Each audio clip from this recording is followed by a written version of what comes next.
Betting app కేసులో ED విచారణ ముమ్మరం చేసింది. బెట్టింగ్ యాప్ కేసులో నిందితులుగా ఉన్న పలువురు సెలబ్రిటీలకు నోటీసులు జారీ చేసింది ఈడీ. ఇదే క్రమంలో హీరో రాణా దగ్గుబాటిని జూలై 23వ తేదీన తమ ఎదుట హాజరు కావాలని ఆదేశించింది ఈడీ.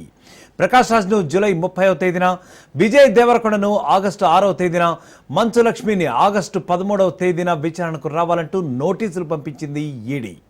ఈ బెట్టింగ్ యాప్ కేసులో ఇప్పటివరకు దాదాపు 25 మంది సెలబ్రిటీలపై ఈడీ కేసు నమోదు చేసింది. వీరిలో ప్రకాష్ రాజ్, రాణా, మంచు లక్ష్మిలతో పాటు ప్రణీత, నిధి అగర్వాల్, విజయ్ దేవరకొండ, శ్రీముఖి, అనన్య నాగళ్ళ తదితరులు కూడా ఉన్నట్లుగా తెలుస్తోంది. బెట్టింగ్ యాప్ ప్రమోషన్స్ కు వీరందరూ కూడా భారీగా డబ్బు తీసుకున్నట్లుగా కూడా ఆరోపణలున్నాయి. అయితే ఇదే విచారణలో ఆ లావాదేవీలు ఏవైతే ఉన్నాయో వాటి గురించి ఈడీ మరింతగా ఆరా తీయనుంది, లోతుగా విచారణ చేపట్టనుంది.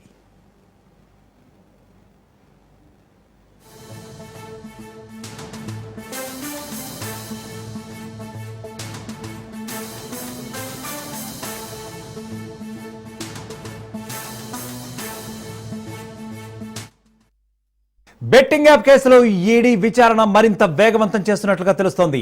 బెట్టింగ్ యాప్ కేసులో నిందితులుగా ఉన్న పలువురు సెలబ్రిటీలకు ఇప్పటికే నోటీసులు జారీ చేసింది ఈడీ.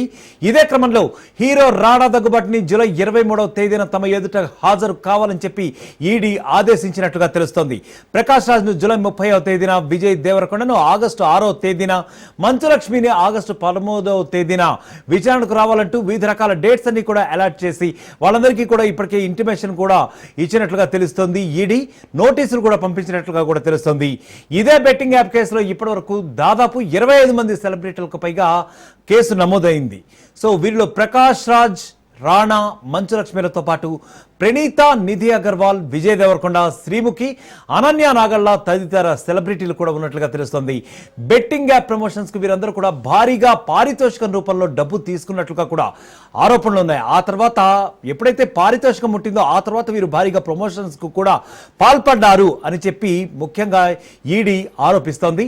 సో దీని గురించి మాత్రమే ఈడీ వీళ్ళందరికీ కూడా నోటీసులు అందజేస్తున్నట్లుగా కూడా తెలుస్తోంది. ఆ లావాదేవీలన్నింటికి గురించి కూడా ఈడీ మరింత లోతుగా ఆరా తీయనుంది, మరిన్ని వివరాలు రాబట్టనున్నట్లుగా తెలుస్తోంది.